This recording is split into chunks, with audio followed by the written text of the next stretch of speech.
તે રૂપાલો એટલો રૂપાળો હતો, ભાજવાનો ભીડો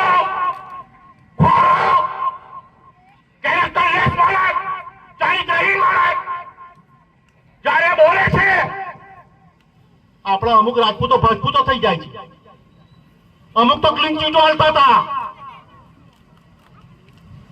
ત્યાર પછી પણ સમગ્ર ક્ષત્રિય સમાજે વિનંતી કરી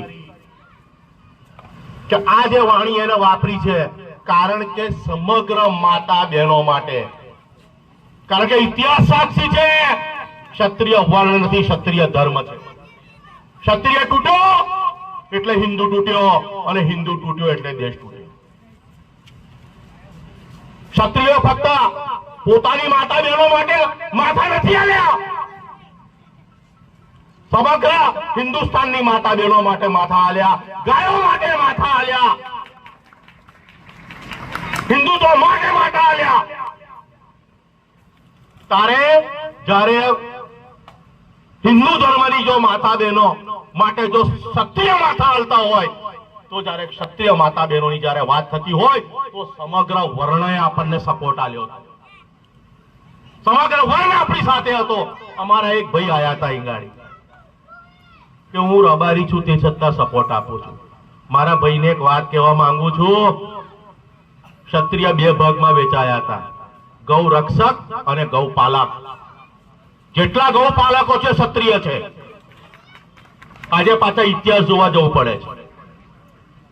આપણે એ ભૂમિ પર બેઠા છે. ખાલી મારા વીર ભાટી ખત્રી ખાલી 12 ગામના રજવાડા હતા. કેટલા ગામના હતા? જ્યારે એમના લગ્નના ચોથા ફેરે કોલ આવ્યો કે ગાયો ઉઠાવવા આવ્યા છે. કોણ લગ્ન છોડીને જાય? આજે કોઈ જાય? જાય? લગ્નના ચોથા ફેરે અધૂરો મૂકીને ગાયો બચાવવા ગયા. અને આજે પણ ઇતિહાસ સાક્ષી છે. આજે પણ જો સોગન ખવાય ને તો મારા વીર ભાતીજી મહારાજની પહેલા ખવાય.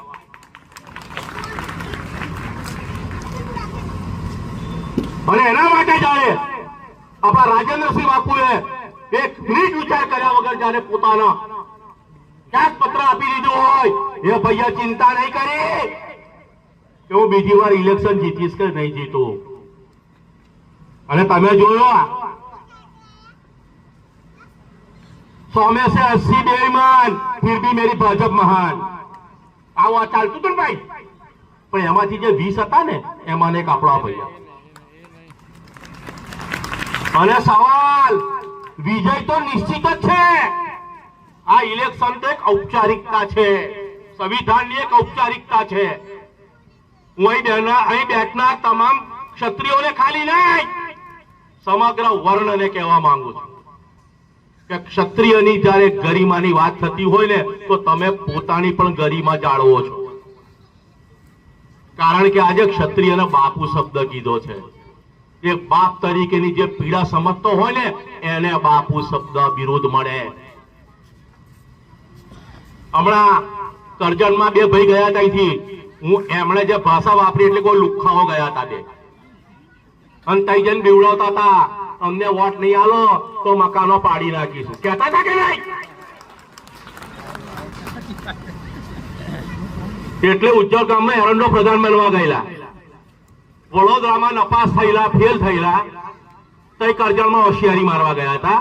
કાલે કરજણ અમે આવીએ છે ભાઈ, કાલે કરજણ અમે આવીએ છે, તઈ બી હિસાબ થશે. અહીંના લોહીના દલાલો થઈ ગયા હતા. હિન્દુત્વના નામે, ભાજપના નામે દલાલીઓ કરતા હતા લોહીની, અને દહીં સાસરે ના જાય ગોળીને શિખામણ આપવા થઈ ગઈ હતી. અને એ ગાડી આજે ભાજપમાં જે અમુક છે ને પેલા સુરમાઓ ફરે છે ને, પેલું ગાડા નીચે કૂતરું ચાલે આખું ગાડું મેં ખેંચ્યું, એવી માનસિકતા ધરાવે છે. અને રહ્યો સવાલ એ સમયે 400 કે પાર, 400 કે પાર શું કહેતા હતા ભાઈ? હું કહેતા હતા 400 કે પાર, અલા 240 માં ગાળી દીધા. સંવિધાન બદલી નાખી શું કે છે? અને તમને શરમ આવે ને? કયા મોડે હિન્દુત્વની વાતો કરોલા? તમે કતલખાના પાય છે 200, 250, 250 કરોડ તમે ડોનેશન લીધું છે ઇલેક્ટ્રો બોન્ડમાં. કયા મોડે તમે હિન્દુત્વની વાતો કરો છો? જો રામજી को लाया है अब उसको लाएंगे એટલે તમે રામજીને લાયા હતા ઓસ્ટ્રેલિયા તો ઓછી માનો અને રહ્યો સવાલ અમે ક્ષત્રિયો છે ને ભારતીય જનતા પાર્ટીને અમારી પાર્ટી માની આ તો પ્રેમમાં દગો થયો આ તો બે વફા સનમ નીકળી આવ્યા અમારી પાર્ટી કરી તો અમે કોઈ પાર્ટી કરી જ નહીં 32 વર્ષે ખબર પડી કે આના કરતા નાતરું કર્યું તો સારું હતું અને જો 240 ની અંદર ગાલ્યા છે ને તો હવે સમયનો વેટ કરો એ ટાઈમે લાખોની લીડ કાપવાની હતી કેટલી કાપવાની હતી અમે તો 10 લાખ વોટે જીતીશું 5 લાખે જીતી એવું કહેતા હતા હે એ બહુ મોટી લાંબી લીડ હતી અને અત્યારે તમે જુઓ આ લોકો ખેલ દિલી ભૂલી ગયા છે આ લોકો ઇંગ્લિશમાં સ્પોર્ટમેન સ્પિરિટ જ કહેવાય મને તો રાતે ઇંગ્લિશ વધારે સમજ પડે દિવસે ઓછું પડે આ લોકો હવે જે આપણા જે લાલાભાઈના જે સપોર્ટર કાર્યકરો છે ને એમના કંપનીના માલિકને પ્રેશર આલે છે કંપનીનો માલિક એ કારીગરો પર પ્રેશર આલે કે ભાઈ ભાજપનું કામ કરજે તેનું કામ ના કરતો ને કાલ નોકરીમાંથી કાઢી મેલી તો એ ભાઈઓને કહેવા માંગુ વાલાઓ જો દિલ્હી દૂર નહીં ભાઈ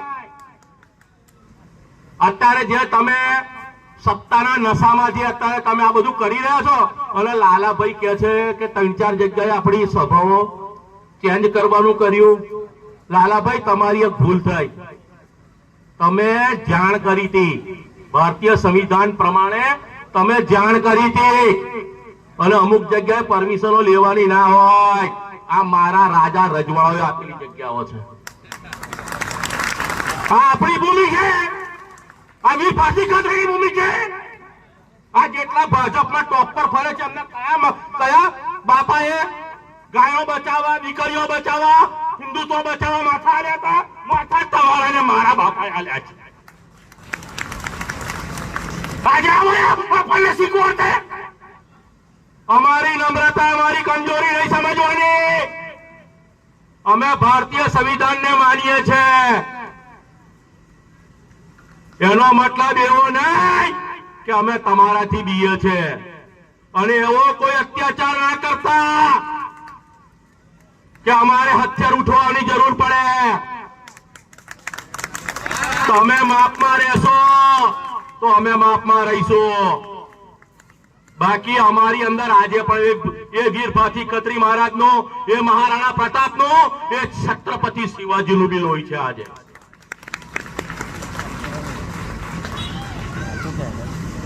शेर को पैर में कांटा लगा तो कुत्ते राज करेंगे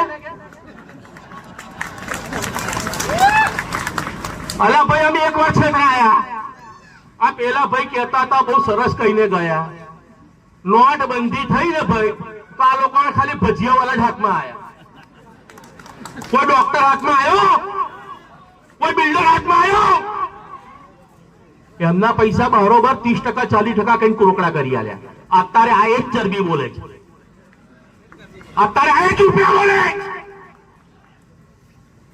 ભાઈ ઇલેક્શન ની અંદર પ્રજાના વોટેથી જે જીત્યો હોય ને એને આપણે આપણો કેપ્ટન કહીએ આપણો નેતા કહીએ હવે તો આ લોકોને ખબર પડી ગઈ કે તાલુકા પંચાયત જિલ્લા પંચાયત સ્થાનિક સ્વરાજમાં તો મેળ પડવાનો એટલે રૂપિયાથી બેહાડવા માંડ્યા આવ્યા પણ આ મંચના માધ્યમથી કહી દઉં જે પ્રજાના વોટે જીત્યા હશે ને ચૂંટાયા હશે એને અમારો પ્રતિનિધિ માનીશું કારણ કે બિનહરીફ છે ને જીતેલો ના કહેવાય બિનહરીફ જીતેલો ના કહેવાય આ તમામ ભાઈઓ જાણજો અને જે અત્યારે બિનહરીફ જેટલા બની ગયેલા છે ને એમનો 6-7 મહિનામાં પ્રજા હિસાબ કરશે એમને કારણ કે તમે રૂપિયાના જોરે ઉમેદવારો ખરીદી લીધા છે અમારા દિલ નહીં ખરીદ્યા જો જેટલી રાજાગીરી કરવી એટલી કરી લેજો જેટલી લુખ્ખાગીરી કરવી એટલો કરી લેજો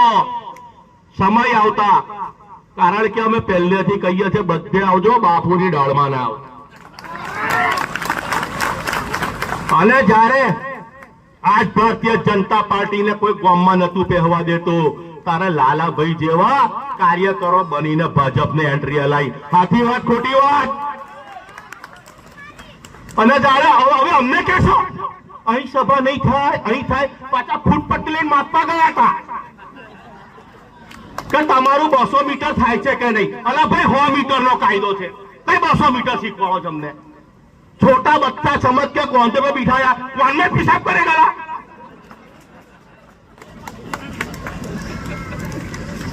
आ 16 તારીખ માટે અહીં બેઠેલા તમામ વર્ણના, હું ખાલી ક્ષત્રિયોની વાત નથી કરતો, તમામ વર્ણના માટે હું તો જઈને વોટ આલી આવીશ, હું તો જઈને મારા વોટ આલી આવીશ. એટલે મારામાં રહી ગયા આપણા વોટ. શું બધા ગંભીર રહેજો.